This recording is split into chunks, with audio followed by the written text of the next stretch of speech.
All right, so welcome back to a new edition of the Football Nerds podcast. Special edition today. We have our women and coaches. We have some amazing ladies, some rising names. Some have already started. Some I would say are already risen, but big in the game. First thing I want to do, just go around, kind of introduce yourself, where you at, how long you've been doing it. All right, so I'm Lizzie Arvidas. I'm the head girls basketball coach and co-coordinator over at Dallas High School. I will be starting my first year there, but I will be starting my seventh year overall. Awesome. I'm Valerie Vermillion. I am the head volleyball coach at Berkner High School here in Richardson, Texas. And this will be my second year head coaching, but my fifth year coaching overall. My name is Kayla Allen. I am at Anderson High School. I am head volleyball coach, and this will be my ninth year head coaching. Hi, everybody. My name is Cameron Jackson. I am the head girls track and field coach and cross country coach at Jersey Village High School. This is my second year in Cy-Fair and at Jersey Village, and then my seventh year coaching and my fourth year being a head coach. And I graduated from the Prairie View A&M University. I was a track and field athlete there. So, You know, I'm an Aggie, so we're pretty proud of where we're from. But I got to be honest, I feel like every time I speak to someone who went to Prairie View A&M, they're like PV or I don't even know. Like we were in a meeting the other day and they did it, and I was like, I didn't know that was a thing. But everyone wears their purple and yellow everywhere, and I'm like, oh my gosh, y'all got it. Like I thought we had pride. Y'all are all about it. So I'm glad to be in these colors again. So it feels like home. Absolutely, yeah. I mean, and you're part of the Aggie family, but it's it's cool.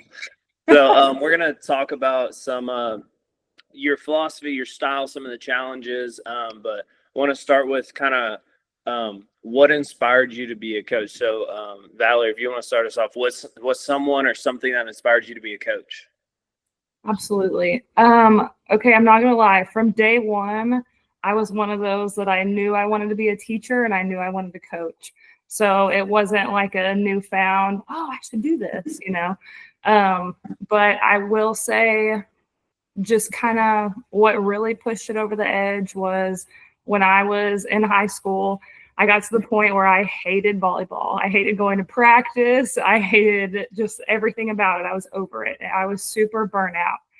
And I guess it was right before my senior year. And I didn't quit. I probably would have. My parents didn't let me.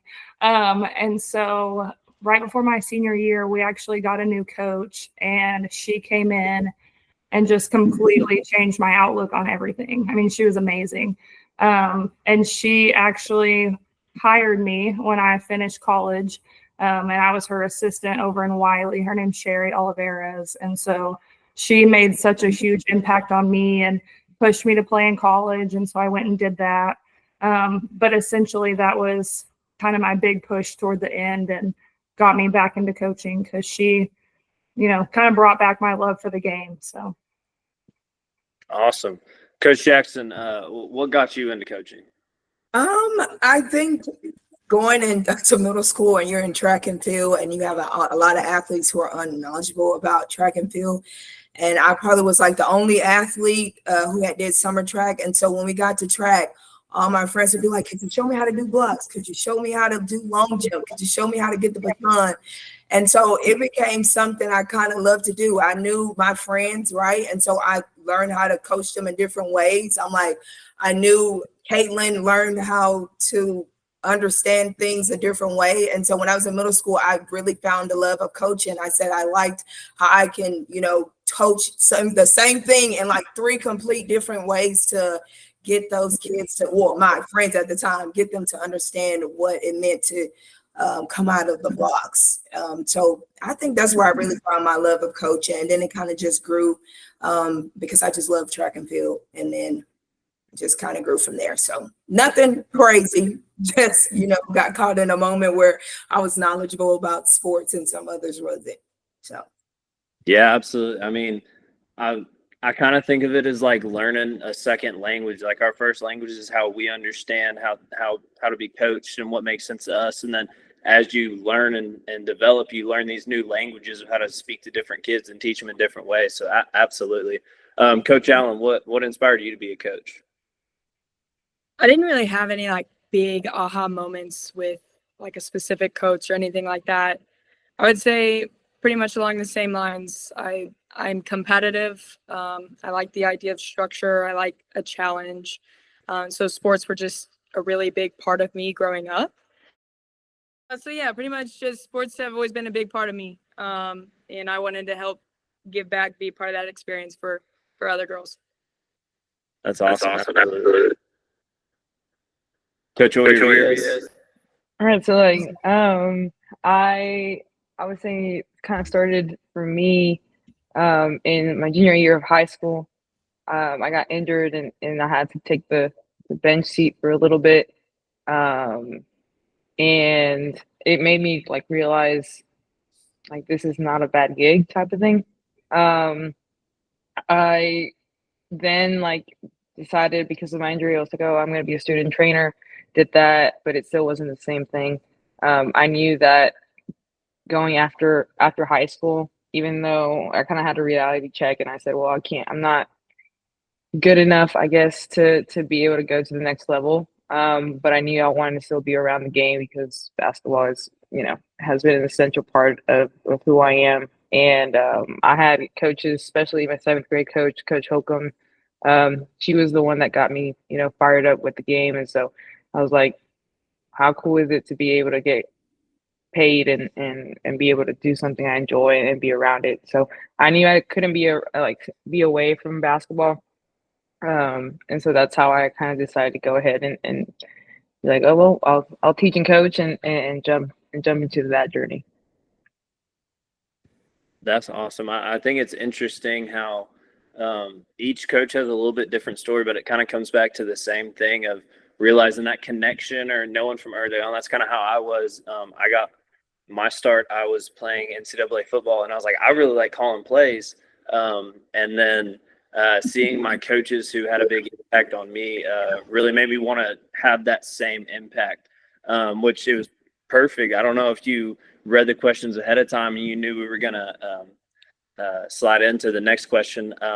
But I want to ask Coach Allen, who were the women or mentors that helped you shape your coaching philosophy?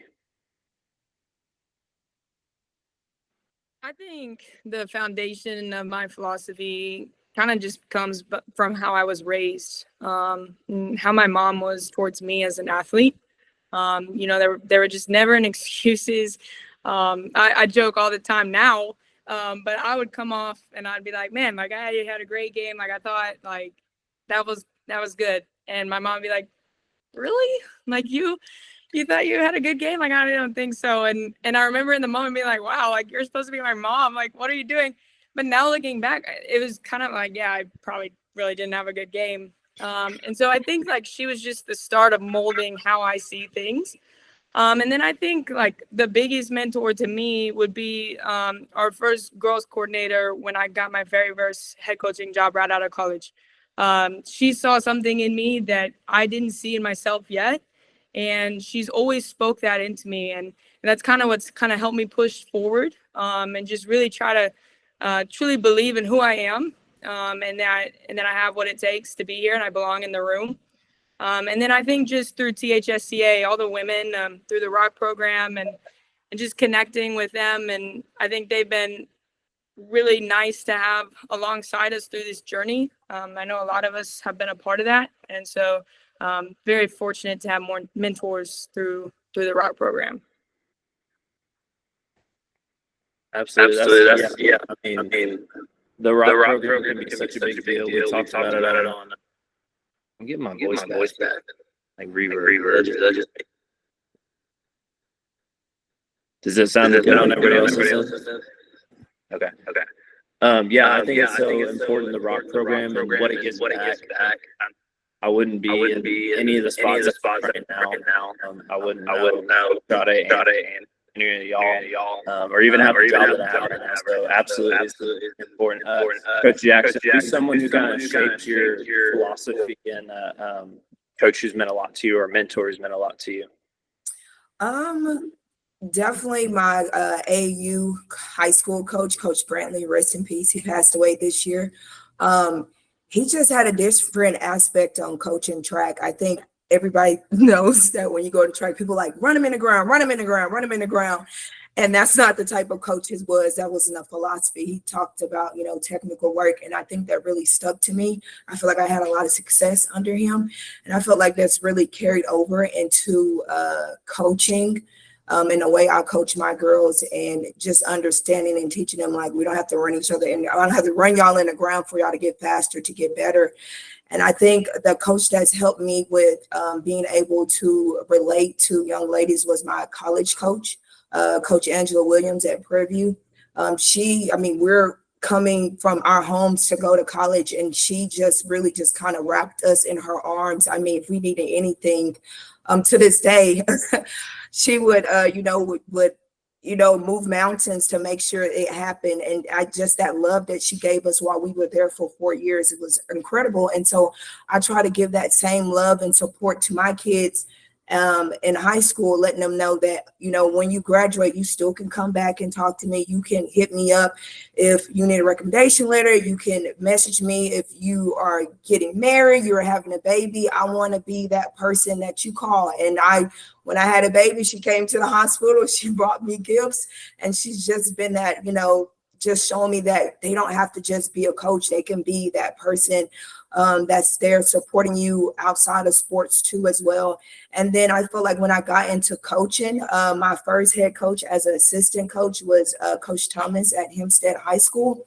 And she just taught me that, yes, it's great to know how to technically do stuff, but it's a lot more that comes with coaching. I think a lot of young coaches, we come in and we're like, I know the sport, a lot better than the older coaches, because we've, grew up at a different time. They might have learned a different technical way of how to do things. And then we come in and we are learning new things. And she kind of just, shaped me like it's more than X's and O's for my football coaches, since we're on a football podcast. So coaching, it's, make sure you have structure, like Coach Allen had said, make sure you have structures, keeping those boundaries, making sure the girls are understanding you can be nice, but also on a thin line of like, you're going to show me respect. And I think those three people have really shaped why I've been so successful in coaching. But I definitely think I have some room to growth. But I think those three individuals that I spoke about really helped me out. Yeah, I think it goes back to, like we were saying earlier, that second language. You learn how to speak it. And I'm a big track guy too. So, you got any ideas, hit me up. Yeah, just learning how to speak to them, because everybody experiences stuff in different ways and understands different ways. So absolutely finding what makes that kid click instead of tick is really, really important. Yeah. Coach Vides, I feel like I'm saying it different every time. Vides, Coach O, there we go. That's easier for me. Who are some mentors or people who helped shape your coaching philosophy? I think I mentioned her earlier, and I'm going to add another name to that, but Coach Holcomb, in terms of the competitive aspect, like, I'm telling you, I never thought in my life I was going to be able to run a suicide in 30 seconds, but she made sure to teach me how to do that. And I tell my girls that it's like, she saw something in us and we're like, no, there's no way we can do that. Well, I promise you, I did. Back in the day, I did make my suicides in 30 seconds, because that's what her expectations were. And then in high school, my freshman coach, Coach Wright, like, she kind of, how Cameron was saying, like Coach Jackson was saying, like, she just wrapped us. Like, when I was a freshman, like, I felt what family was, and family outside of my family, in terms of the athletic side of things. Like, I had never really experienced something like that. And a lot of how I go about things go back to like how Coach Johnson Wright made me feel. Because she, and up to this day, like, she has come to my game, she supports me, she always reaches out, and that's something that I want to make sure that continues. It's kind of like a following of legacies, and to be able to continue to do what she does, and what she did with me. And then kind of piggyback on what Coach Allen said, THSCA has brought me, and I'm beyond grateful for it. I've had some amazing mentors to reach out to. But I think a lot of you know that Coach Amanda Wolf is that's my girl. She's like a true mentor in terms of, and that's life and in athletics. Like we coach very different things, but it's like I can text with her. We text almost on a daily basis of things that doesn't pertain to athletics. But just what she has done to our profession is something to be recognized, and I hope more people see that. For those of you that don't know who Coach Amanda Wolf is, she was the first female director of the board of directors at large, and then she now recently was the first female elected board of director. So the effect that she has, if you want to call it the wolf effect, like it's been something that I'm very grateful for. The way she goes about carrying herself, carrying her program, the success that she has had in her programs is something that I strive for, because she has done it the right way. She hasn't done like shortcuts. She hasn't found loopholes. She has worked with what she has, and she has made an impact not only on those around her, but on her programs. And then if we look at it at the bigger scheme of things, especially in the profession right now at a state level. So those would be my three, that have really kind of shaped and molded into the coach I am today. Yeah, I liked a lot about what you said about the family part, because we know some of our kids don't always have that support at home. So being that family, and I grew up very lucky, great parents, had everything I needed. It's something I didn't understand. And so being around some of those coaches, helps you learn like really how important it is, and making sure those kids know, hey, I'm here for you, whatever you need. And I think that's awesome. Coach Vermillion? Yeah, for sure. I think all three of us have kind of had similar experiences. But I mentioned Coach Oliveira's earlier. She was the high school coach that I had that came in and just changed my mindset and kind of brought that love for the game back to me. But I think as far as my coaching philosophy goes with mentorship, my college coach, his name is Josh Collins. He's still there. He's at Southwestern Oklahoma State. And kind of like we talked about earlier, when you have to go to college for the first time, oh my gosh, you're like, what am I doing? And, I'm hours away from home, and he was just like our dad. It was Coach Collins, but really I'm like, you're also, you're our second dad. And so he was always just preaching like, I'm going to love you just as hard as I push you, and so that's something that I have kind of created within my program is I love the crap out of these kids, and they know that from day one. But at the same time, the environment, you've heard this before, but you got to keep the safe environment where they want to be there and they're excited to come to practice. And, I want to be their, second mom, right?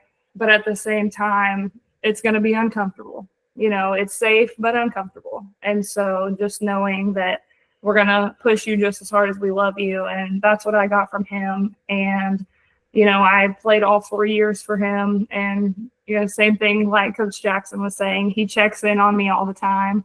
And at first I was like, is he asking about my season because he needs these kids to come play for him? But it's not, it's one of those, like he cares, he's asking how the team's looking and, what tournaments we're in, not because he's going to come watch, but because he really wants to know and he wants to stay in touch. And so that's something that, I push with our kids now. And I had a friend recently, he was telling me, he was like, Val, the relationships that we have with our players, it's got to be a 40 over 4, 40 years over 4 years. We don't just want to drop them after, they're not a use to us on the court, because I love having the alumni come back, and I love getting to, hear about what they're doing.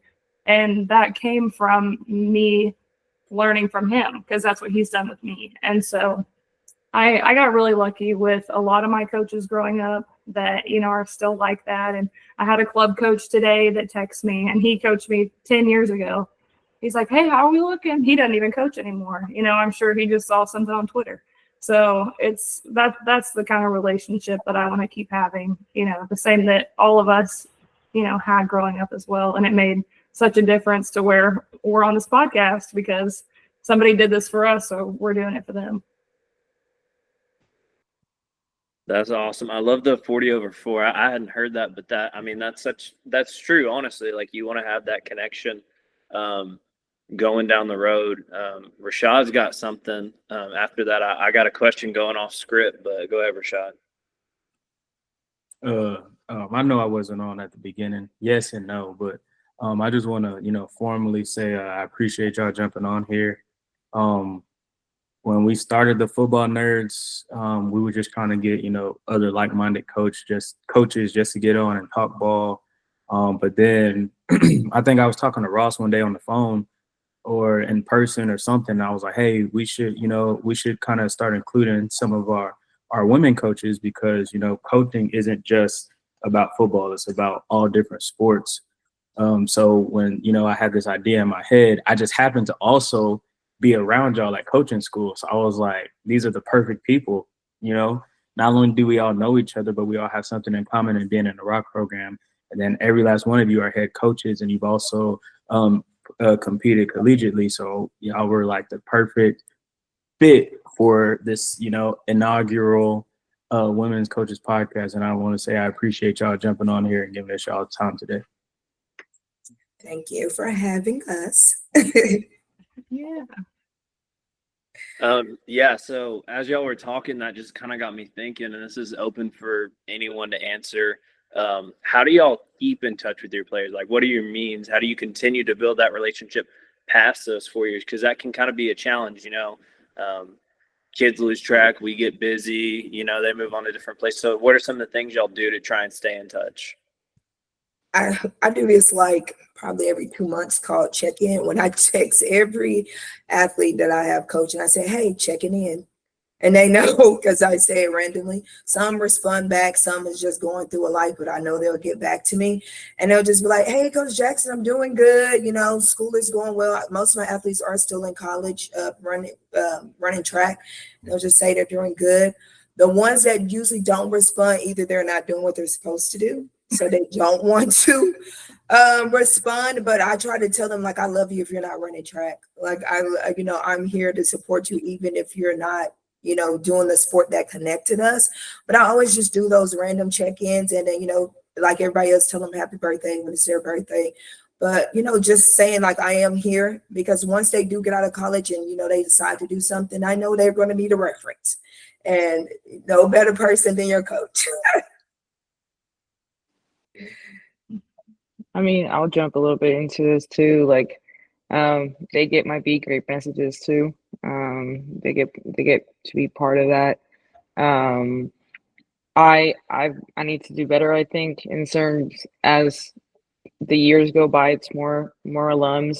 But I know, especially for the freshmen going into college, I kind of have a list of, who's going where. And then I kind of check, when their first day is, and I try to be intentional of texting them on their first day of college, to know that, so they can know that nothing has changed. It's always cool to see them and keep up with them to like social media and see the great things that they're doing.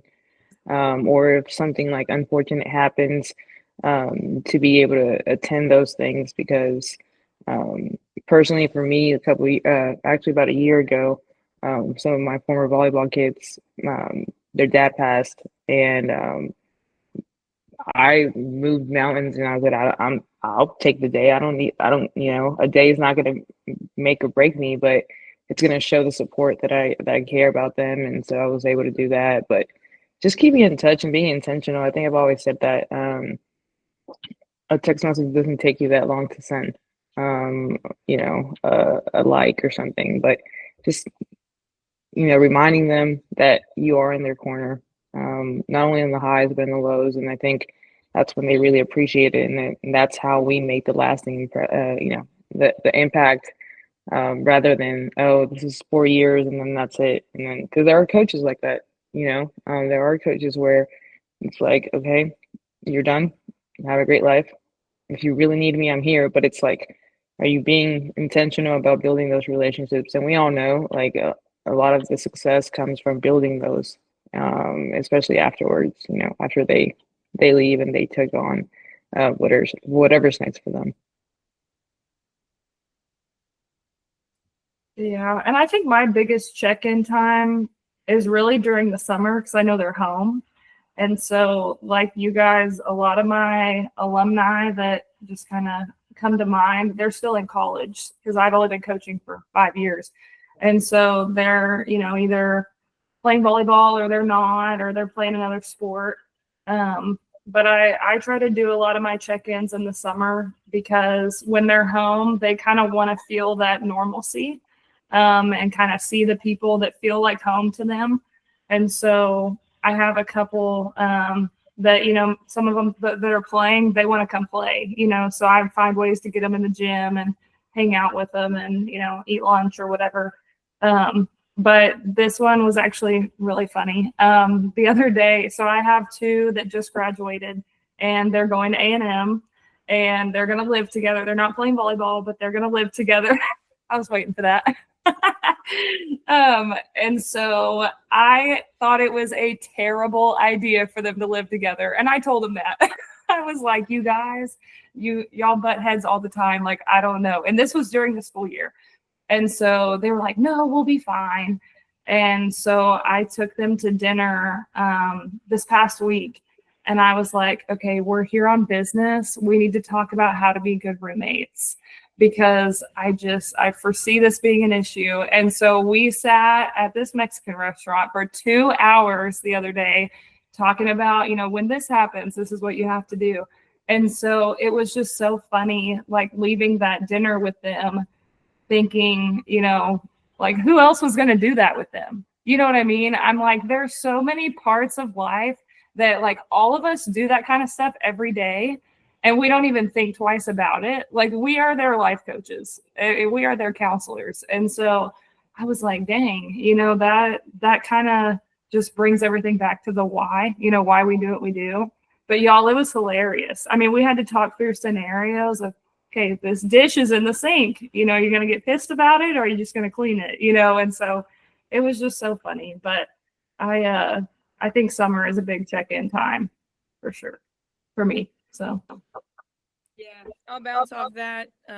Anyone that knows me knows I'm very stoic, direct, not a lot of fluff going on here. So when we're talking about communicating, it's probably like one of my weaker areas, but it just means I have to be more intentional. And so, the players that we coach, they're our family, right? We love them. And so whenever they pop into my head and I'm thinking about, oh, I wonder who, what so-and-so is up to or how they're doing, I have to text them like right there. And I have to let them know or else it'll exit my head and it'll keep going. And so just learning how to navigate that, quick text, just, sharing that I'm thinking about them. And then again, like social media is their life. And I think we're all pretty young. And so we've been able to adapt with that. But I think it's so important to be with them on that, and just acknowledging their life milestones and things like that. And then reiterating what Val said, summer is huge for me. That's when I'm meeting with my alumni and having lunch and even this is not alumni, but I just changed schools and my former athletes at my previous school, I had two and I went to brunch this morning and we sat around for 2 hours and we were kind of talking about those same things. How do we navigate tryouts? How do we navigate a new coach? How do we navigate these things that maybe are different, uncomfortable, aren't going well? But once you're connected for life. And so finding ways to just be intentional and keep that going. Yeah, absolutely. I agree with the intentionality. I'm kind of the same way. I'll think about it, and I'm kind of like a dog. If I don't do it in the moment, I forget that it exists. And I tell my kids all the time, I'm like, hey, it's not you, it's me. I'm not that smart. I'm forgetful. So sometimes you got to stay in my back pocket. But yeah, absolutely, I agree. Coach Anderson, what you got? Yeah, as y'all were talking, some off script questions came to my head. So everyone here is either a current head coach or has been a head coach. And typically when you become a head coach, you have, a team mantra. So I'm curious to know what your team mantra is. Like for me, this will be my first year as a head basketball coach. And so my team mantra is going to be dictate and dominate. We're going to dictate the game and we're going to dominate by doing it, right? So that'll be my team mantra.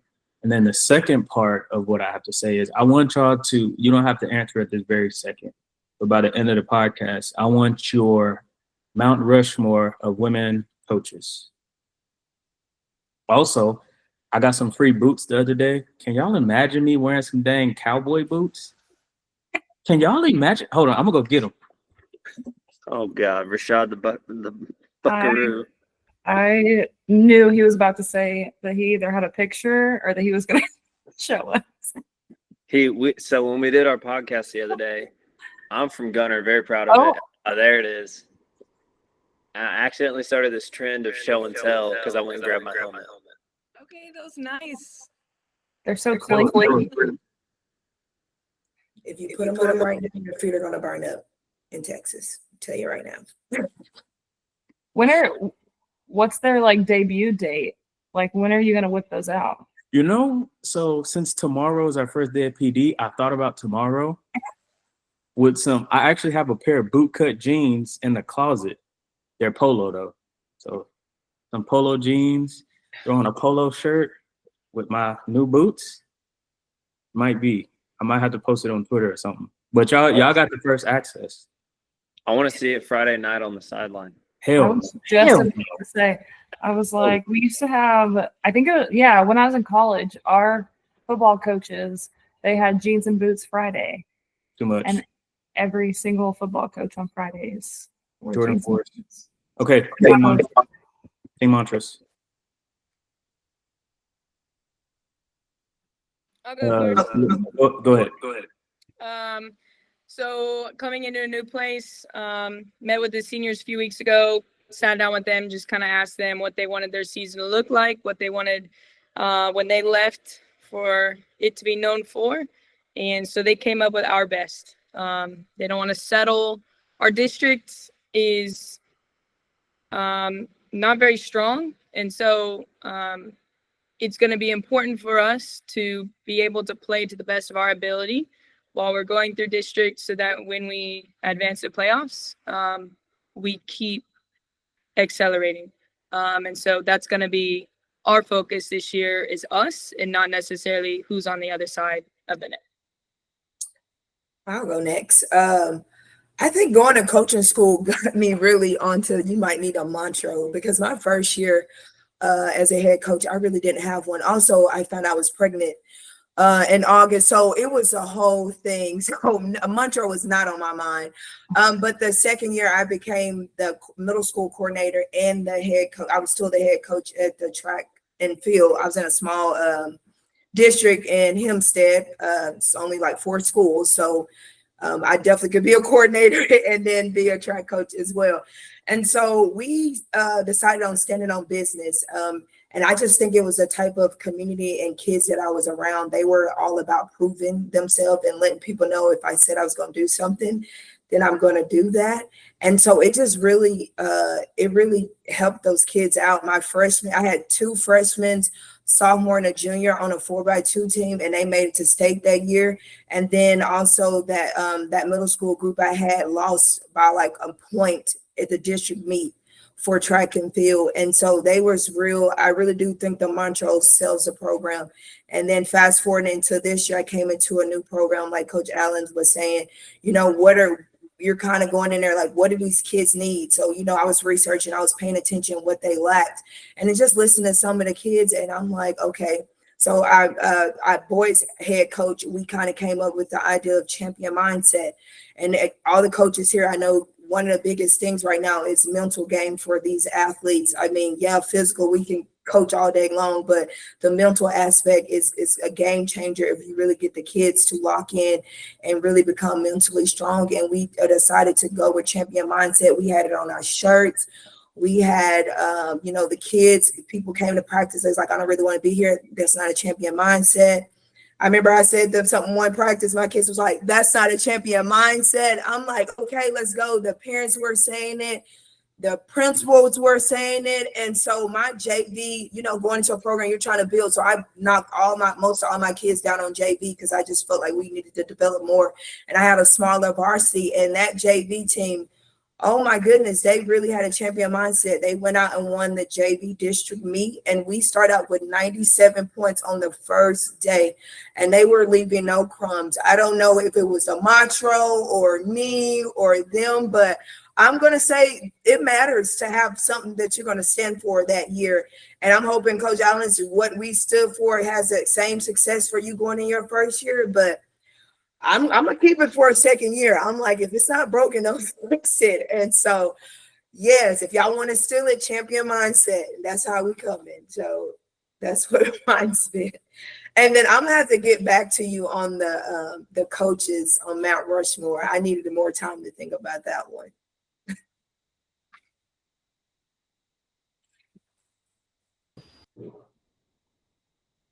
I love that champion mindset. I love it. I like the shirt. Anything that looks good on a shirt, I'm here for it. So we actually are having a meeting about our team mantra tomorrow. They don't know that. But I like to have a different one every year because I think it's good for us to just kind of have a refresh. But I think that also kind of depends on what school you're at. You know what I mean? And so this past year was my first year at Berkner, and they just, before I got there, they just had a bad taste in their mouth with volleyball. I mean, it was just kind of in a phase. And so when I came in, we used, our hashtag was WANTS, WANTS, and it was "We Are Not the Same." And so we ate that up last year. They loved it. They used it all the time. Kind of like you were saying, Coach Jackson, everybody started saying it and it was great. And so this year, we've kind of made a name for ourselves in the district. We made playoffs, woohoo.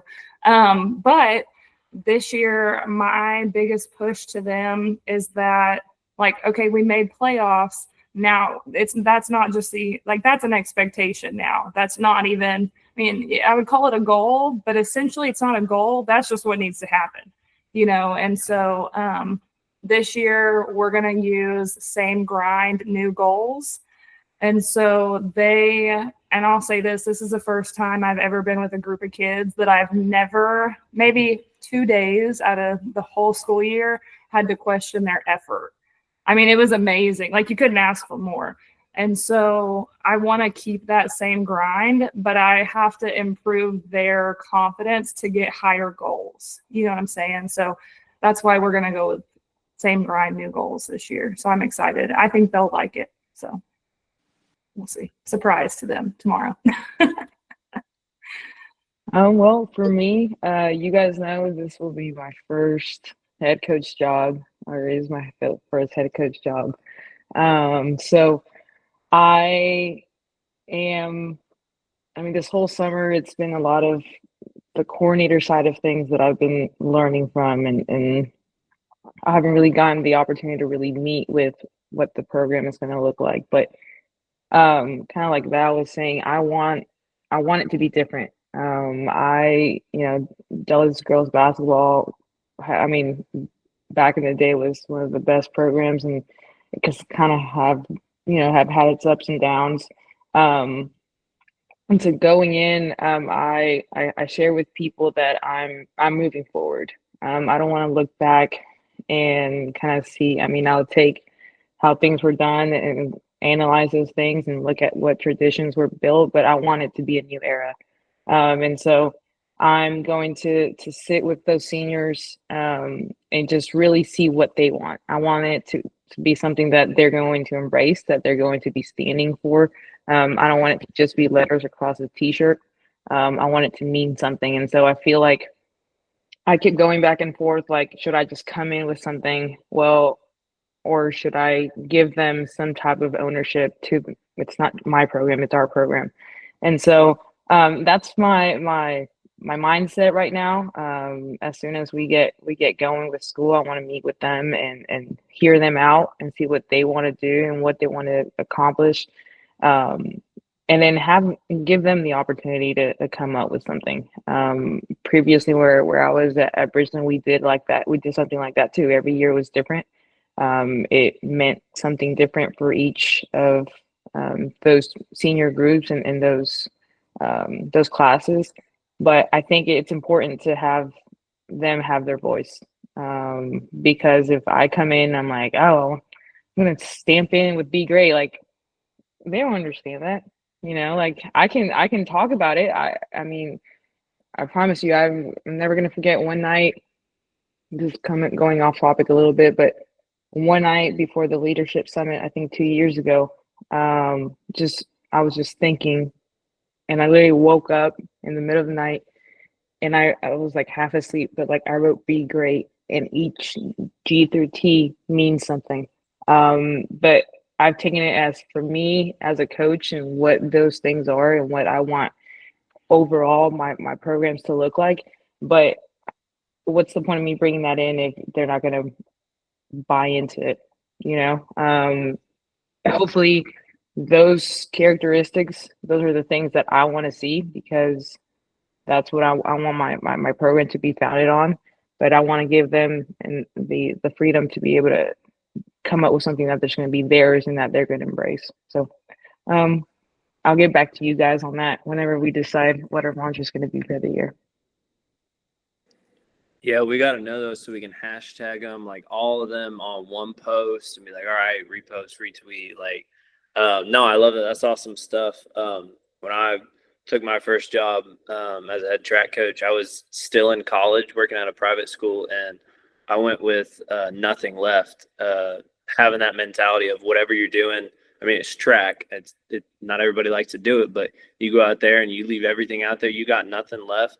You're going to be pretty dang good. And that's the same thing in life. If you go out there, you give your all, and you got nothing left to give, you're going to be successful, even if it's not perfect every single time. And my kids at that school really bought into it. I carried it with me in my other places, and they've liked it. Haven't been as big in promoting it to where my principals, everyone's saying it, but maybe next go around I'll get it on shirts and everything instead of just saying it. So, but no, that's awesome. I love that stuff. And as y'all were talking about it, it comes back to that intentionality. Like, y'all made it matter. You made it important to your kids, to your parents, to your admin. And when those things happen, I think a lot of times we come up with these slogans, they can be kind of cheesy, but if you really are intentional with them and you really make them mean something and matter, you can see not just a shift in your program, but your school. So that's, I love to hear that whenever athletics is branching out in a positive way to affect the school and obviously your teams.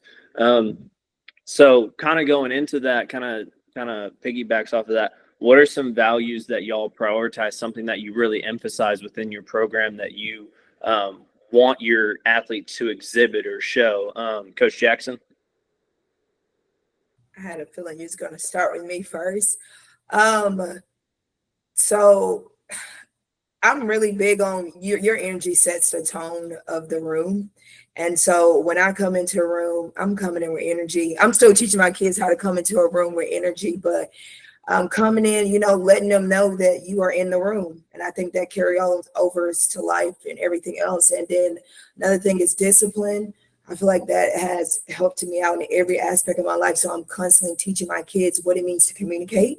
That's discipline to me. Like, if you say that you're going to join a team and you're committed to this, you need to communicate. And, track, we kind of get every sport. I get volleyball players. I get basketball players. I get everything. So I'm getting a lot of kids that's coming to me, and I'm literally throughout the whole season, I'm practicing discipline, because I don't get, you have basketball and volleyball here.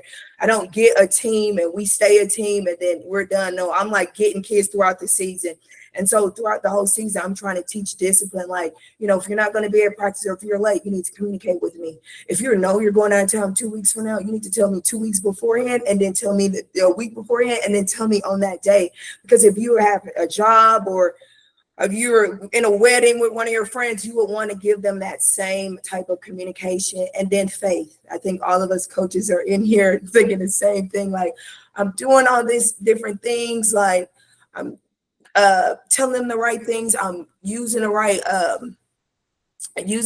workouts to get them great. But in all honesty, I'm just praying to God everything works out and aligns. And I want my kids to have that same thing, like all the work that they are putting into the sport, into themselves, having faith that everything is going to work out. And I think those little 3 things right there, having energy when you come into the room, being very disciplined, and then just also having faith has helped me as a coach. And I feel like it's starting to rub off on my kids as well, because I had a young lady who was with me her first year of track. She's moved to another program, and she messaged me and she wanted me to know, Coach Jackson, I have been going to SAC camp at the other school, and I wanted to let you know that I have been disciplined and I've been doing everything that you have taught me. And that tells me right there that it is kind of working in some aspect. So yes.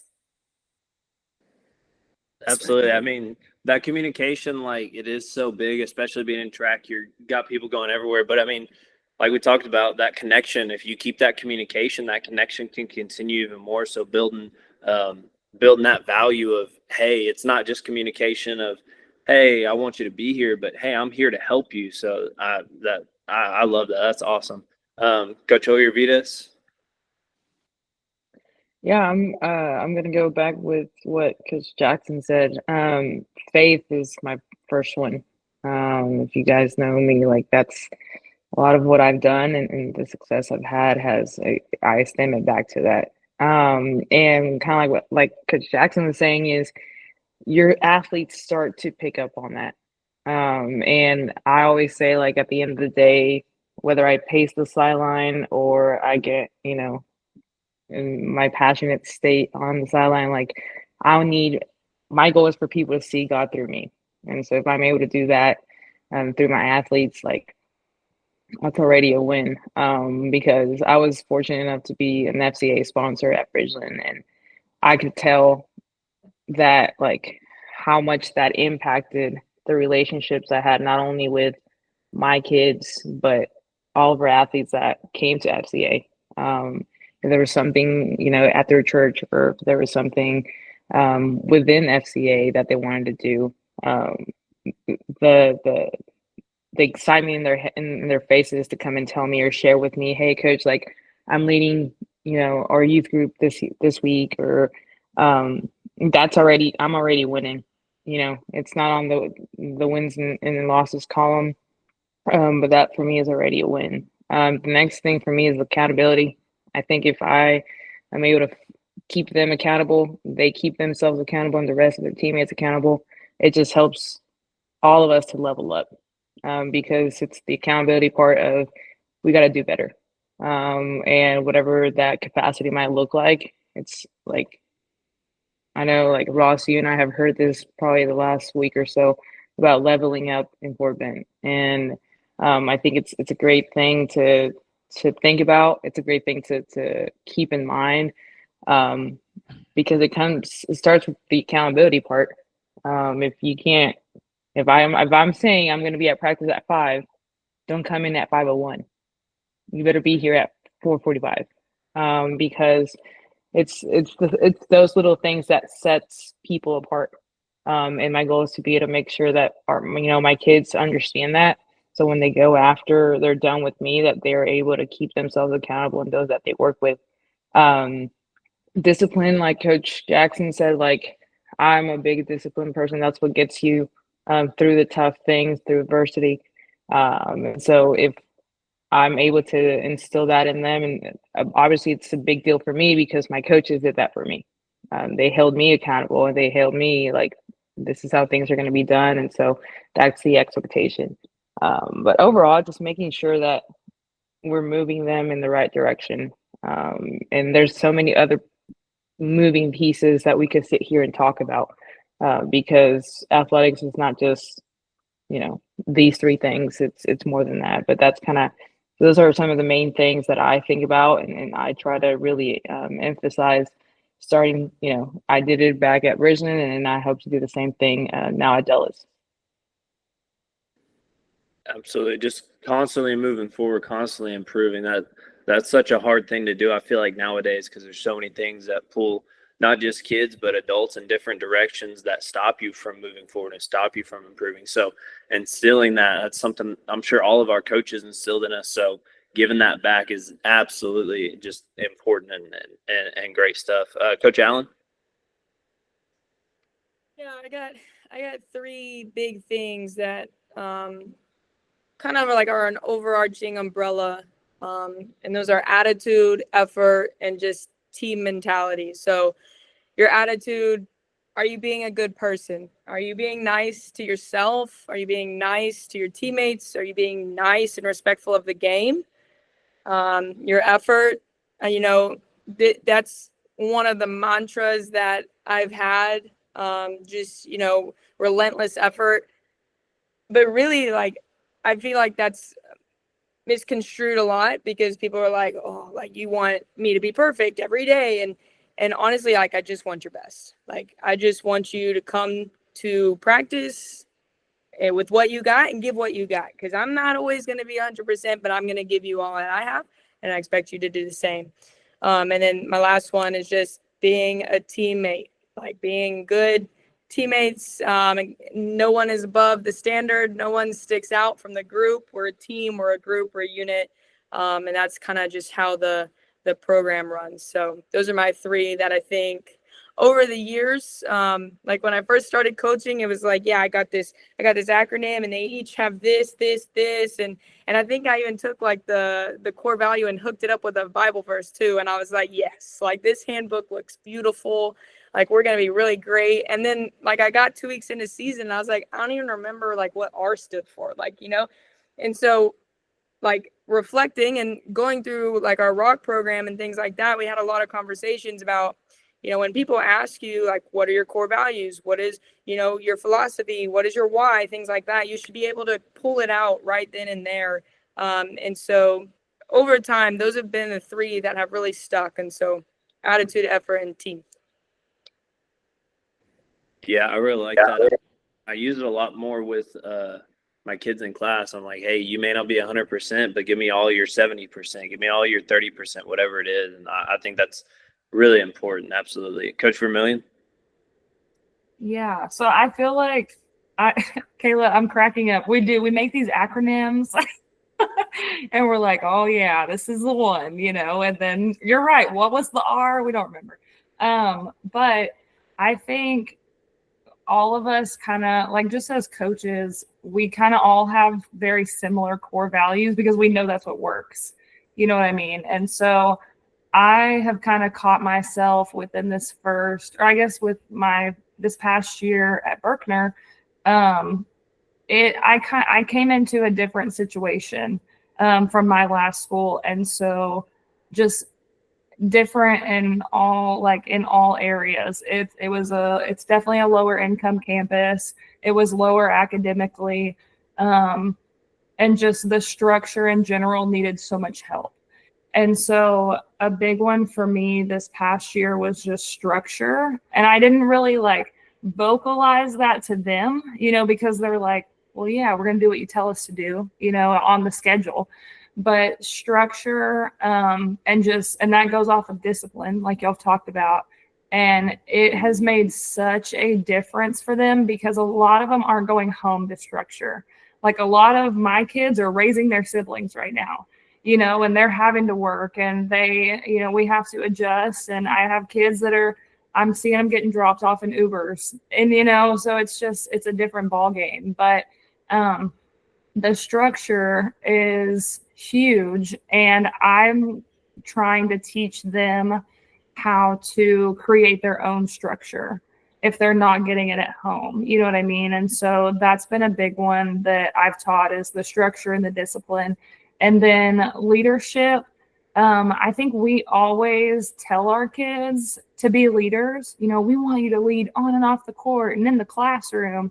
And the farther I'm getting into coaching, I'm like, but are we teaching them how to be leaders? You know what I mean? Like, we tell them to lead, but what are we doing to show them? And so I have really pushed giving them scenarios and situations on, this is how you handle, you know, this, and or this is how you lead in this situation. And when you have a teammate that is acting out, you know, or they have a terrible attitude and body language, you know, this is how you handle it. And so some of the core values that they, you know, they're not written on the wall in the locker room, but that's just kind of what we've been doing, is the structure, the discipline, and the leadership. And we've seen a ton of growth across actually a lot of our sports, because a lot of our coaches have bought into the, okay, let's teach them how to lead.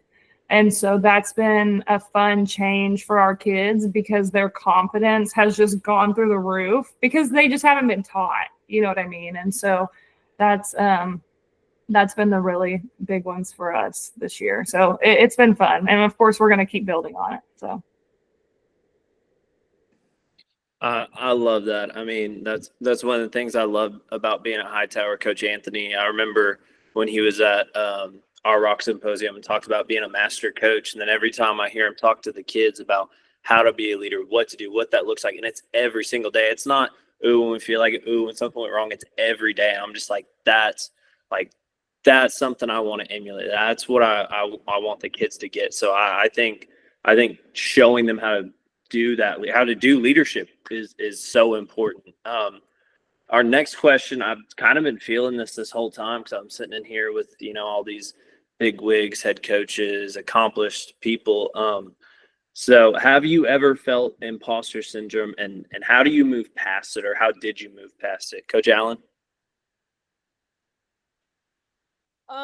Absolutely. Every day. I mean, all the time. It was probably more early on when I was right out of college. And honestly, when Coach Jackson was like, Faith, like, am I doing what I'm supposed to be? I don't know. Is it working? I remember calling one of my mentors at my first school and just asking her, like, Faith, like, how do I know? Like, how do I know we're winning because of this? Like, or what if it's this, but not this, and I need to change? Like, how do I know? Like, and she was just like, you don't. Like, you just figure it out and you just go. And that's been hard for me, because I'm very analytically minded. I'm a math person. And so I like a plan. I like, you know, a guideline, a template, and there is not one. And so that's something I've had to learn, just coaching, but then being young and sometimes being in affluential areas, you get more questioned. You get, you know, people start to talk about you and maybe your decisions, and are you capable of the job and things like that. And after a while, I feel like it takes a toll. But you always have to come back to the facts of, I've earned my seat here. I've done the work, and it's okay to not be perfect. And if I fail, then this is a learning opportunity, and we're just going to keep growing, and we're going to get better. And so just making sure that we're keeping that at the front of our minds and everything. So. Absolutely. Coach Jackson? Definitely, like Coach Allen says, always. I mean, we coach women's sports, but I feel like it's more men are becoming women coaches a lot. And so we are in rooms where we have to be around a lot of men. So you already have the overpower men's football program, right? And then now you have men coaches coaching women's sports. And it's just like, I love the school that I'm at right now, because we have a lot more women coaching, you know, women's sports. But I did come from a program where it was kind of half and half. We had a lot of men coaching the girls sports too as well. And one thing I just try to do is I come in with confidence. That's why I tell my kids, you lead with energy. And I think some coaches and men are surprised about that. I will not make myself small for anybody or anyone. With the goal, I would love that Coach O is a co-coordinator, because my goal is to be an athletic director. And one of those reasons was because we didn't see a lot of these in those positions, in those leadership positions. And I still think we got some ways to go, because when you look at athletic directors, always tied with what? Football. When am I going to be a football coach? Never. And so I'm sorry. I know this is a football head, but I don't see it in my car unless I'm, coaching sprint development on the football team. That's the only way I feel like I could be on the football staff. But just coming in with confidence. And then if I feel like, I am feeling shaky in those moments, just understanding that, I know what I was called to do. I was called God. When I came into this coaching opportunities, I knew that, we would have some hardships, but I know that I am in the right place. You might be confused that I'm here, but I'm doing what God has called me to do. And I'm going to continue making known when I'm in the room that I am a woman, and I'm not going to back down to anybody, and I'm going to carry myself as such. And we just got a new head coach for boys track and field. When I was talking to him, he said, I've never met a woman coach like you. And I was like, well, yeah, my name is Cameron Jackson, and I'm glad you're here with us, because I will not just let anybody step on my toes. Like, I am going to command the room. And me and coaches joke around in my campus once, oh, she's the boss. Not that I'm a boss, but, I want to command the room. I know maybe it's my mom. She put some strong confidence in me. My dad, too, as well. And then I'm the oldest sibling. But, yeah, so if I do feel it, it's not because I'm not confident. It's because I want to make sure I'm not making any wrong turns. You don't want to, make anybody feel a certain way, but I am confident, a confident coach, and I'm going to continue doing that. That's awesome. I mean, you always want to carry that confidence. And I mean, anytime I've been around you, I'm like, she ain't the one to mess with. Like, she's in charge. Like, I see where they see it. I see where they see it. So that's awesome, Coach. I love it. Coach Oyervides? Well, yeah, it's every day. I think throughout my coaching career, I've had moments where it has hit really hard, and I'm like, how do I manage this? And kind of like going back, year 22, 23, a lot of great things happened to me. I was selected as being part of the Rock program. A little bit after that, I got selected to be THSCA's Assistant Coach of the Year. I remember walking into coaching school that year, and it was like, Coach O, Liz, and I was like, hey, guys. Like, I was just trying to stay in the moment. I was definitely in a high, and it was a good type of high, but it was just a lot of stuff going on, and Kayla can testify to this. Like, we've had a lot of conversations where I'm like, dude, like, all of this is happening, and she's like, yeah, like, you got this, like, and I'm like, no, but like, is this supposed to be happening? And then most recently now, as a first time head coach and a first time coordinator, like, to me, it's crazy. I tell people they were crazy to hire me, but then I go back and I remember, where my ground is, and that's my faith. And so I keep reminding myself, I'm not going to lie to you guys, these last 2 months have been like just a roller coaster of, am I really supposed to be here? And if you think about it, and like we look at numbers, it's not often that you see a Hispanic girls basketball coach, especially a head coach, but it's not common for you to see a Hispanic co-coordinator. And so I'm never going to forget the first, we had our first coordinators meeting about 2-3 weeks ago. And I walked in that room and I looked at the room and I was like, I got a table at the seat. Or I got a seat at the table. I'm sorry. And that was very like shocking for me. It was very humbling because I was sitting and like we went, I'm the newbie of the coordinators, and they all got to introduce themselves to me, and I was like, wow, I'm really the youngest coach in here. So I just keep going back to my faith. That's in my support system, and I have great people around me that continue to pour into me and telling me, hey, like, you're where you're supposed to be.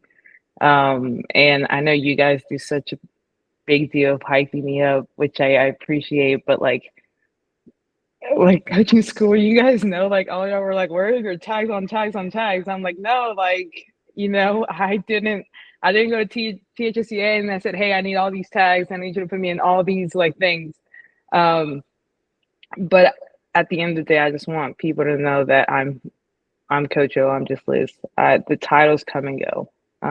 But what keeps me, rooted is my people. And I know all of you in some shape or form, maybe you don't know, but like you guys, I know besides the hype, you guys truly believe in me. And that's big. That's big because I really don't know what I would do without support systems like that. And I know I keep going back to Kayla because Kayla has been there for a lot of ups and downs for me. But I mean, homie, like you've been essential to where I'm at. And I love you, and I don't know. I mean, Rock has blessed me in so many ways, and I'll never get tired of telling people that you're definitely one of those because we just didn't coincidentally became roomies at the symposium. God had a plan, but just keeping going back to my faith. That's my first thing, and then I know people that are surrounding me that have been praying for stuff like this for me, that have been really intentional of building me up to where I'm at today. And then going back to what Coach Jackson said, I walk into places like I belong there, and now it's a true testimony for me because I'm walking into rooms that I never thought I would ever be able to walk into. And now I'm not only representing females, but I'm representing the minority and being able to be part of that, because it the whole stereotype situation comes into place. But all of us have been in those situations, but being able to remind myself that I belong here, that this is who I am, and I was chosen to be here for a purpose. And if that's where God decided to put me in, and I was going back to what Val was saying, Dallas is low income, like all those type of things, and that's a shift for me. And so don't worry, I'm gonna have to reach out to you, like, so we can talk about those type of things because I want to make sure that I'm doing things right and approaching things the right way. But my people, my faith, have been the things that have kept me through and keep me grounded in the great blessings and situations that I've been in the last couple of years. Man, Liz, I got like goosebumps. I almost started to tear up a little bit. Like that was awesome. Coach Vermillion, have you ever felt that imposter syndrome, and kind of how do you deal with it? I think every adult has, probably more than once a day. Before I start, Coach Anderson, you raised your hand. Do you wanna throw something in here? No, you're good. Okay. I'll go after you. Okay. So yeah, like we're constantly going to doubt ourselves because, unless even with winning records, we're going to doubt ourselves. Right. And so it's one of those daily challenges, and y'all, I mean, I can't say it any better than you three did. But just reminding ourselves of the little victories, I think, is kind of what helps me. And it doesn't have to come in an award, and it doesn't have to come in a, winning record or whatever. But even just the little comments from a parent or a teacher in the hallway or admin, and where, you kind of have to remember, because all of us get recognized, you know what I'm saying, which is great. And at some point, somebody has said something that stuck with us. And that's kind of the little things that I have to remember. And that's what helps me go, okay, I'm not terrible, and it's it's something you have to push through. But yeah, and I think the more we can push through it, our kids are going to see that too.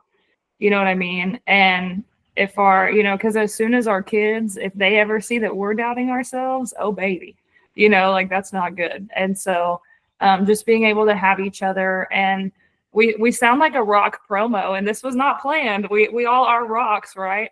But it is like, I cannot imagine not having the mentors that I have and just the friends through the Rock program, and not even just Rock, but other coaches in general. Like, I'm a huge people person, and I'm on the phone. I swear, if I'm not coaching or teaching or putting in stats or watching film, I'm on the phone with somebody. And 9 times out of 10, if it's not my parents, it's a coach. And so just being able to have you guys and just group messages that I'm in fact, Rashad knows exactly what I'm talking about. We have a coaches group chat. We call it the winning circle. And it's just a group of coaches. There's like 5 of us. Yeah. There's like 5 of us, and we talk about any and everything all the time. And what do you think about this? What do you think about this? Or you guys, this happened. And so the family that we have made through coaching. And like, I'll say this, like, I'm so glad we did this podcast, because I really don't talk to the 4 of y'all. I talk to Rashad all the time because, he just blows everybody up. Right. Sorry. But I'm so glad that we did this, because I'm not, like, I don't talk to you 4 as much, but now y'all just wait, because I'm I'm about to be calling y'all too. And so I think it's people in our profession is huge to push us through those tough days when we doubt ourselves. So.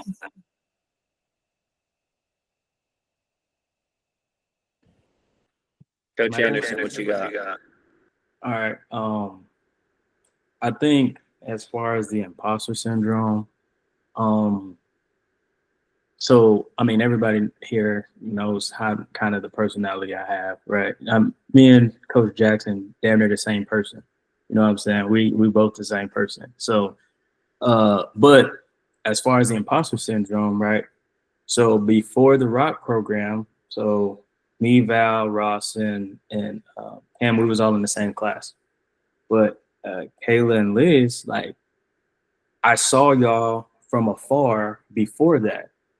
So it was never like, oh, they're not supposed to be there. It's like, I don't know who I was with, but I was like, dang, that's Coach Allen. Oh, that's Liz. That's like, you know what I'm saying? So it's like, as far as being an imposter, like, I just want y'all to know that other people see y'all, right? You can go into it thinking, oh, I'm not supposed to be here, this and that, but contrary to popular belief, everybody we see y'all, you know what I'm saying? And then now when you go to Ross, Cam, and Val, like, we were all in the same class. And like Valerie said, we're in a group chat. We talk damn near every day with some other coaches. And then I wasn't as close to Ross and Camry throughout the year. But then me and Ross reconnected. And since then, we talk damn near every day. Like, it's crazy, whether we're talking in a group message, whether we call each other, whether it's a text, like Instagram, Snapchat, Twitter, like, we talk literally every day. Somehow, some way, we speak to each other every day. You know what I'm saying? And then right before coaching school, I reconnected with Coach Jackson. And so now I'm going to be intentional and, connect with her more often because even like, we're all rocks, but I think that us just being in this space right here, giving each other the confidence, to conquer the world, conquer our spaces, I think that will also help alleviate some of this imposter syndrome. Like we're where we're supposed to be. You know what I'm saying? Everything happens for a reason. And whether it's intentional by us, it was intentional by the Lord above for us to be in the spaces that we have. So, like, when you get in that room, own that room, right? Like I said, y'all saw how I walked in the damn luncheon the other day. I walked in like I was Jesus. What's up? I'm here. You know what I'm saying? And I think if you walk in with that mindset, but you also can back up what you're doing, nobody can say nothing to you. If you go in with the energy and the confidence, nobody can say anything to you. All right. So I just want to let y'all know that in my eyes, y'all are not imposters. The only imposter on this chat is Ross O'Hanlon, because he's an Aggie. I mean, I came on, helped you with all this, but it's fine. Whatever, man. Whatever. My dog. Before I get to you, Coach Jackson, I wanted to echo off Rashad. Liz, she reached out to me a week ago or something, and we we didn't really talk that much. I knew who she was. I followed her on Twitter and everything. And I was like, oh, that's THSCA royalty. But she reached out to me and was just like, how was your first day of new teacher? And that meant so much to me because I was like, oh, like I met Liz and it was crazy. Like it, for whatever reason, in our heads, we build up these people as like, they're so otherworldly and all this stuff. And you meet them and they're just great people. And absolutely, Liz, I'll never forget, Kayla, when I saw you at the brand ambassador thing, and I was like, man, the big wigs, like I meant that. Like I was like, oh, like I'd at least interacted with Liz a little bit, but like I just seen you from afar and seen your post, and I was like, I kind of froze a little bit. I was like, oh, like she really knows what she's doing. Like, oh my gosh. But yeah, I agree with what you said, Rashad, 100%. And I think we can help with that imposter syndrome because I feel like a lot of times for me personally, that imposter syndrome was brought on more by coaches than by kids or parents of maybe downing your ideas or not giving you that voice to talk. And I think when you're hyping each other up and you're helping each other, that's where it really gets rid of that imposter syndrome and makes you a better coach. All right, so I want to go around and hear your rock stories. I know mine. I felt the exact same. I went to a small school, went to Gunner. We were 3A. Coach said a 2A. Coach said a 3A. And when I was at the 2A, buddy nominated me. I didn't get it, and I was like, oh, whatever.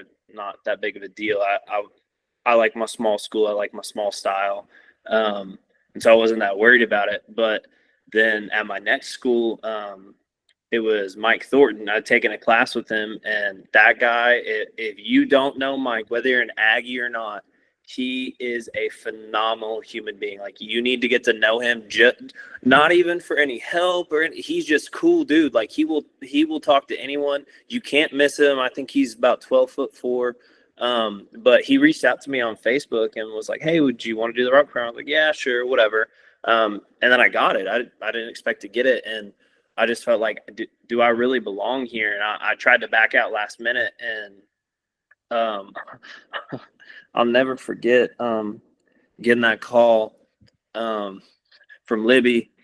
And, you know, we see Libby now, and I'm like, oh, she's a lady who's in corporate world kind of.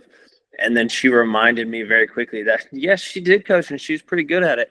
And she gave me a little bit of of the butt chewing I need. And I don't think she likes when I tell this story, but every time I told it to her, I'm like, thank you. Like, I needed that. Like, you were right. Like, seriously, if it was not for that phone call with her, like, that showed me that she cared about me before she ever knew me. And that's what we want to do as coaches, is show how much we care. And then from then on, even getting there, I was like, oh, do I belong here? And just the people that you meet, the more comfortable you get and the more out there, because in my friend group, I'm like not a German Shepherd, a golden retriever, but around normal people, I'm really pretty reserved. But being in the rock program really helped me open up and break out of my shell. And now I'm at a 6A school. I remember my mentor, Rick LaFavors, he was like, what? I never thought you want to do that. I told my parents, like, a 6A? Like, that's way out of your realm. And I was like, man, I feel like God's pulling me here. I'm going to trust it. And I've met so many amazing people and knew of Coach Anthony, and my buddy worked with Coach Anthony. And I was like, I just feel like this is where I'm supposed to be. And it's been great so far. So I'm Libby, thank you for chewing my butt out. I appreciate you more than you will ever know. I deserved it and I needed it. So thank you. Coach Vermillion, how did you get in the rock program? Okay, so Coach Jackson, you're gonna love this.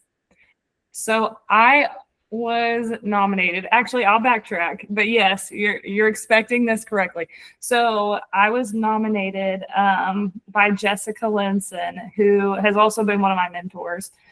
She was the head basketball, well, she still is, but she's the head basketball coach at Wiley.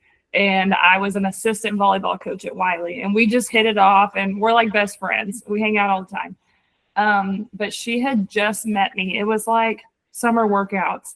And she was like, I like you. And I was like, oh, thanks. Cool.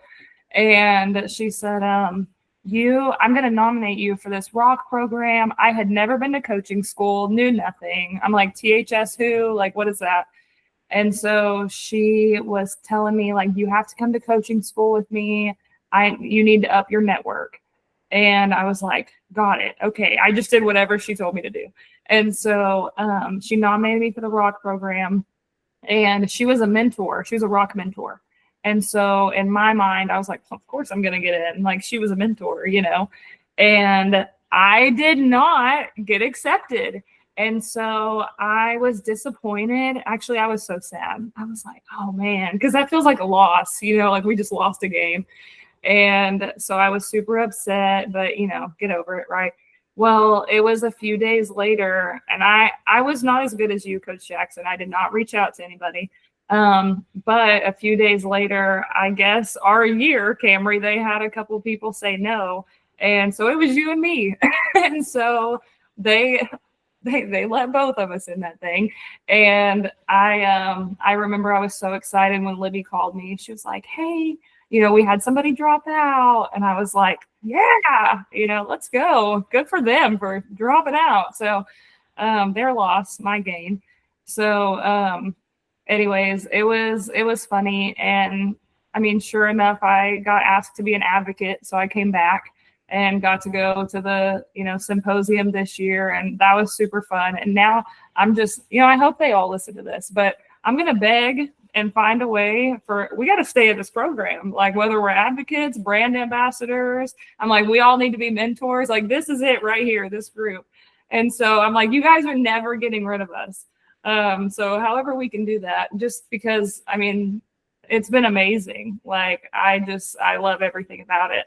Yeah, I think they just need to like have the ambassador or the advocate, and then have like a super advocate. It's like, I keep coming back, and just add another word to it every year. It's like silver, gold, and then platinum. Yeah. And then we're gonna look like Liz, and our badge it's gonna have like year one, and she came back, and she's back again. Yeah. I'm telling you, we got to figure out a way to stay in this thing forever. I thought it was so weird seeing Liz walk around her very bottom one. I don't remember what it said because there was mud all over from dragging on the ground because she had, yeah, it was getting caught under her shoe. That's crazy. That's so funny. On that, Coach O, how'd you get into the rock program?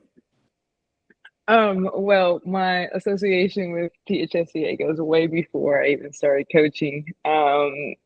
I kind of, going back with what Ross said, when I was at A&M, I was part of the coaching academy, like the legit coaching academy, before it became the Thornton McPherson. Like, we were talking about, people didn't know who we were. There was no rock thing. There was no involvement. And so it was Coach Mike Thornton and Coach John Thornton. John was the former director of the coaching academy, and so before going into my senior year, he was like, "Hey, we're gonna go to THSCA, TGCA. We're trying to promote what we're doing with coaching academy. We want to bring you over as a student liaison." And I said, "Oh, okay, cool, sure." You know, myself and a couple of my other coaching friends, they took care of us for both of them. And then I just kept, you know, I graduated, started coaching, and they're great mentors of mine. Honestly, like, if it wasn't for those two, we wouldn't be having this conversation, because they've opened so many opportunities for me that I would have not been able to. And all this stems because I took the wrong class. So I was at A&M and I took the wrong coaching class. And I found out about it halfway through the semester. And I went to John Thornton and I said, "Coach, this is not the kinesiology class I was supposed to be in, but I love your class, so I don't care. I'll stay in this class." And thanks to that, kept in touch with them. They kept in touch with me. They're great mentors. Class of 21 was the first class.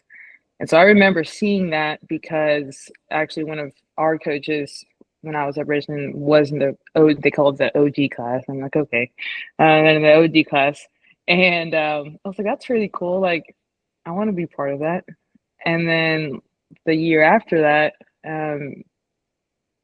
the people from Coaching Academy reach out to me. They're like, "Hey, we want to nominate you for the Rock program." And I was like, "Oh, let's go. That's what I want. Send me your resume and do all these things." And I was like, "Okay." And so I was grateful because, and I'm still grateful, they get to choose 3 of the rocks. They get to choose 3 of the rocks. And they picked myself, Tyler Foster, and Edgar De Luna. And those 3 people that, I'm just myself and them 2 were sitting at that booth back in 2018 when the Coaching Academy wasn't even a thing. And so to be able to kind of get that opportunity because of the work that we already put in back in the day. Guys, I'm telling you, in 2018, when I went to that coaching school, I was like, okay, so what's the gist of this? Because I'm going to watch basketball lectures and they're all guys. I turn around and there's football everywhere. I said, what is this? Like, what is this? And so I'll be honest with you guys, the transition that I've been able to see since, Coach Martin and the rest of his crew has developed. Like, if you guys have recently, you were like, oh, well, this is my first coaching school, my third. No, guys, like this was a whole different ball game. Like, our association is such in great hands, and they've done some amazing things to be able to move us forward. So that's I got into the coaching program or the Rock program in class of 22. I was shy as heck, and I said this in my presentation this summer. I was shy. I was just mingling with my people in my table, and then I think it wasn't until my second year, my advocate year, where I was put on the spot to share my story that kind of put me out there and really got me to be coach or whatever y'all want to call me nowadays. And then that's where I met my best friend Kayla. Yeah, I don't want to talk too much about it because then I'm gonna start getting teary-eyed, but it's crazy because I didn't even have her number. I had just messaged her. It was just her birthday. And I messaged her on Twitter and I said, "Hey coach, happy birthday." And she's like, "Oh, thanks, whatever." And then 2-3 days later, we're like, "Oh, now we're roommates." And and then from there, kind of like Rashad was saying with you guys, how Ross, he talks to you almost every day. Like Kayla and I don't think I can go a month without talking with her. Whether it's usually more of a text message type of thing because we're always on the go.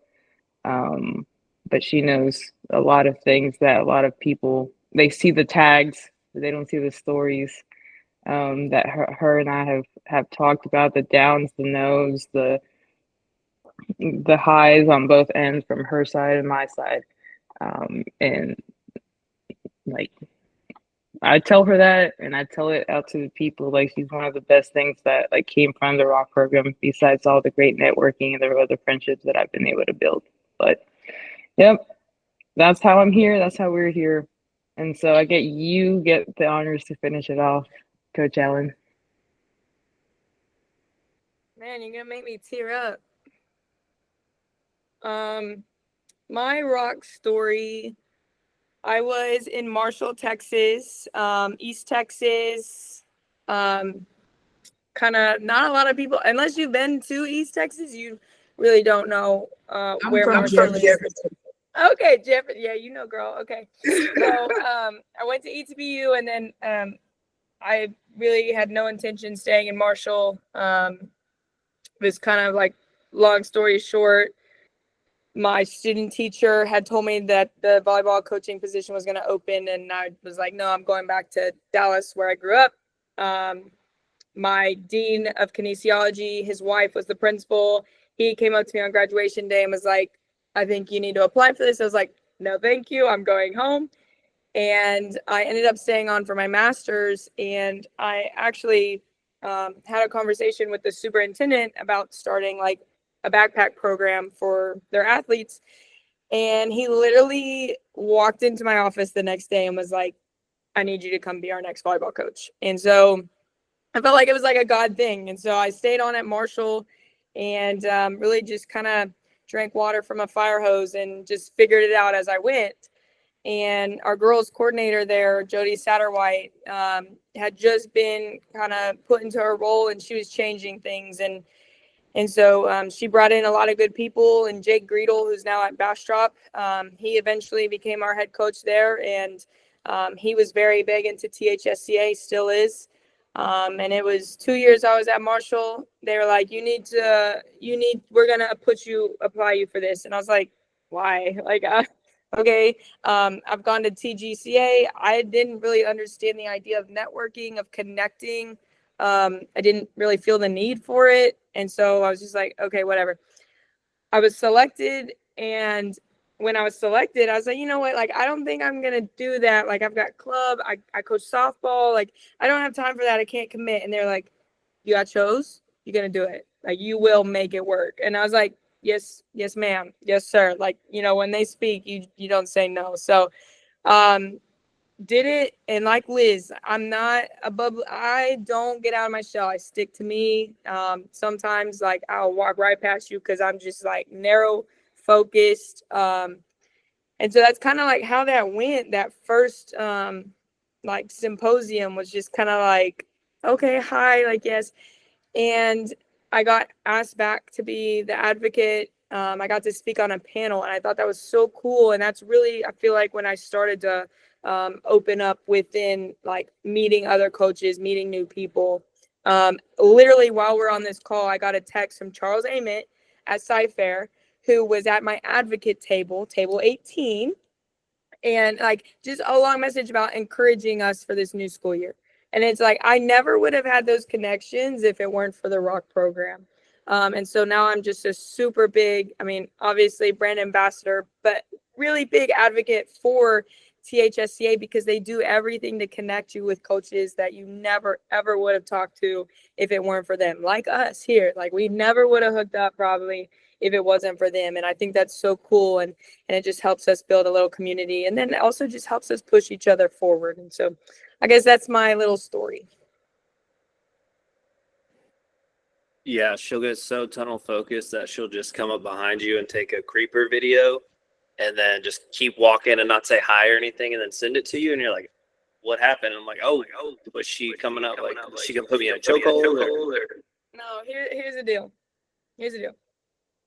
We were walking. It was the last day of coaching school, and like each day I was like filming things for brand ambassador, like because I knew I was gonna make a video. And so I saw on the back of his backpack, we got to this red light, and I had my headphones in, and I saw on the back of his backpack it said his name. I was like, oh, let me just take a video of him real fast, and I'll send it to him.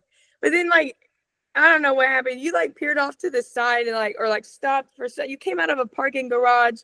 And I was like, I'm late for my advisory meeting. I got to go. I don't have time. So I just kept walking. And then like he quickly came up. So he was like behind me the whole time. And I was like, oh, he's going to think I'm such a hateful person.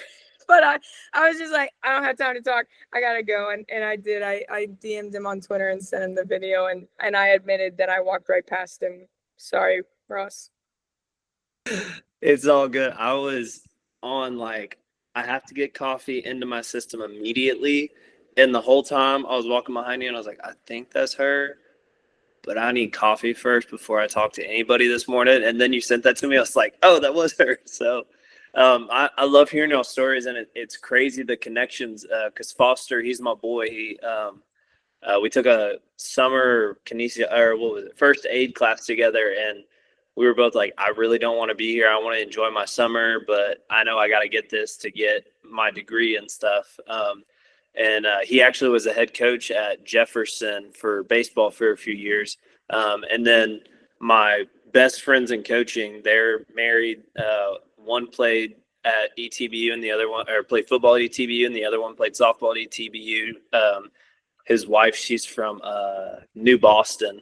So it's just crazy, like all the connections and how, kind of like we were talking about at the Rock Symposium, I know in ours, they're like, you have a connection with everyone. Like there's my mentor, LeFavors, his mentee this year is from Lindsay. And I was like, I'm from Gunner. And he's like, I know where that's at. And I was like, I know where you're at. And he's like, no one knows where that's at. I was like, I know, dude. So me and him, I've kind of connected through that. I really want to get to this question. How do you empower women or girls within your program and give them their own voice, whether it's your athletes or your coaches? Start with Coach Vermillion. Love this. Yeah, this is probably my favorite question. Okay, I feel like as female coaches, we have to set such a good example all the time. You know what I mean? All eyes are on us all the time. And so, especially girls at that age, whether it's junior high or high school, they're constantly looking at something that they want to be. And so the biggest thing for teaching them how to find their voice is just making sure, like Coach Jackson was talking earlier about the energy. I love it.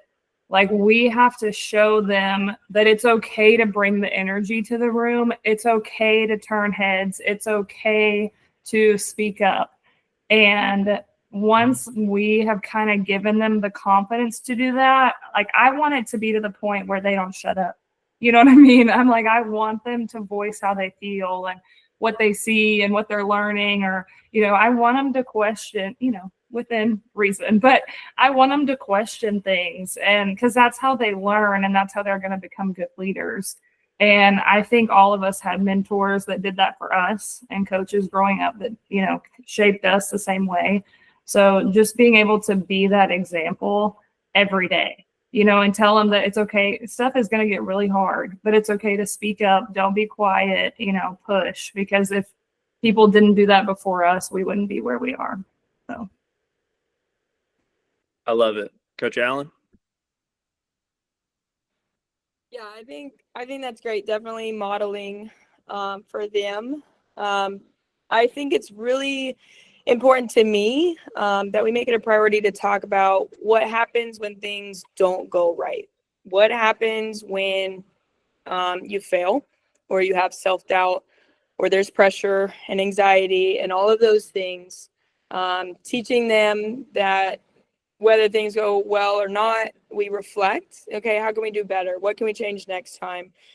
Because those are life skills that just carry over. And I think for me, sports have really shaped just who I am as a person. I was never that flashy player. I was never the star. I constantly felt like I was having to bust it to earn my time on the court. And so through that, I've learned a lot of grit, resilience. I've learned how to positive self-talk, push myself past limits. And so how do we teach them to do the same? Because we live in a world where every day they're constantly comparing themselves to someone else, to how many likes they get on their posts. Social media has just changed our world, like I said earlier, completely. And so how do we give them the tools to be able to stay confident in who they are and be themselves, to be at their best? You know, I think it just breaks my heart. I was having a conversation with a player over the last 2 days with our tryouts, and she told me, she's like, I don't know who I am without volleyball, and I don't know if I can do this without volleyball in my life. And it broke my heart, because volleyball has become who we are now. And it's not what we do, it's who they are, because of social media and the pressure and everything that just surrounds that. And so just giving them the tools to be able to cope and handle those things. Yeah, absolutely. I mean, kids deal with so much different stuff every day. And I mean, I'm sure you didn't expect to walk in and have to help with that day. But I mean, that's why, I mean, I know me, I don't have kids or anything, but I'm glad there's people out there like y'all in here that are there for those kids in those times of need. Coach O? The biggest thing for me is letting them know that they can have a seat at the table.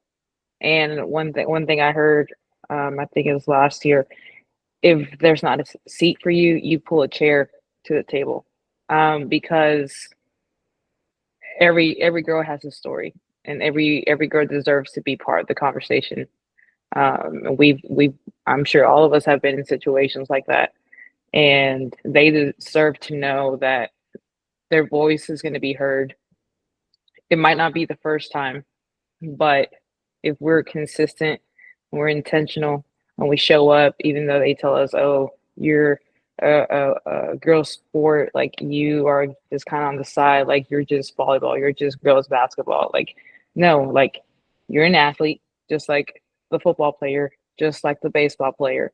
You have a voice, you have a seat at the table, and you're able to make an impact because you don't know the impact that you might cause, that it's going to open doors for other people. And I think just in kind of this circle, like we've seen that how we've had a seat at a table, how women's sports has been evolving, whether it's at the high school level or even at the professional level.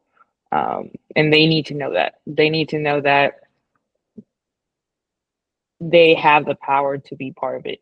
And no one, I don't want my girls or y'all's girls or any girl in high school athletics to think it's okay to take no for an answer. So they have a seat at the table, and if they don't have seats for them, they're gonna pull a table, pull a chair, and make themselves part of the conversation. Absolutely. And anytime y'all want to pull up a seat to our table on the Football Nerds, please do, because this has been awesome. Coach Jackson. Like Coach Adams was saying, modeling. I think I do a good job of showing my young ladies how I want them to carry themselves. And then just also just correcting. I feel like when my athletes are late, I'm like, telling them, why are you late? And then just explaining to them, if you want to, be this great person, you have to do the small things, be intentional with different things. And I really do think I empower them by just reteaching different things. They might have learned something a certain way, and this is how you should carry yourself. Say, yes, ma'am, no, ma'am, yes, sir, no, sir. If my athletes, I'm talking to them, they say yes, and I say, ma'am, back. And I know that small thing, but I think that truly empowers them and shows them how they should carry themselves as a woman, as an adult, as a young adult, and then also just communicating with them all the time. That's why I love to get messages back when they, talk to me about how I really helped them out this year with their confidence and everything, because I always was asking them questions. How are you feeling about the meet? How do you feel that you did? What do you could you have done differently here? How's class going? Did you speak in class? Were you talking? Small things. And I think all those small things empowers and make those make those young ladies very powerful, by just correcting the small things, implementing the small things, keep telling them to do the small things. And I think that's really helped my girls have a voice in the program. And I don't know, Coach Valerie, she was saying that how she wants everybody to be loud. I think my program is going to be like that this year, because I have really been pushing confidence. So everybody has a voice now. So they are really big on, Coach Jackson, I think we should do this. Coach Jackson, I want to do this. So I don't know, empowering women, it's going to be hard being in a room full of strong women this year. So I love it. But what a good problem to have. You know what I mean? That's awesome. Absolutely. I appreciate and I love hearing that, because I've been a head girls coach in track 3 years. That was something I always worried about, is like, I'm a man speaking to these girls. How am I going to make that connection? So hearing some of y'all say that, and being a high tower, I'm going to work with the girls side as well in track. And I love working with girls, because they listen a lot better in my experience. They're a lot more coachable. I love my boys. They're awesome. They're fun. But I've really enjoyed coaching girls. But that's something I've always been like, what can I do to help them grow as women? Because I didn't grow up. My poor mother, it was her and my 2 brothers and my dad. So God bless her. I don't know how she did that. So I just never really understood how to reach them. So I love hearing that. Before we get out of here, I gotta know, who is on y'all's Mount Rushmore of female coaches? Anybody want to go first? Anybody feeling like, I got Coach Allen, you got it? Yeah, I got it. So I'm gonna start.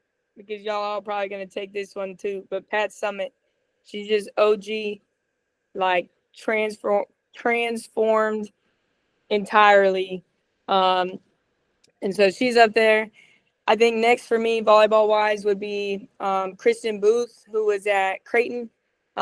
She was there for like 22 years, just a culture builder. And my eyes got put on her during COVID when she got into like her mental training stuff.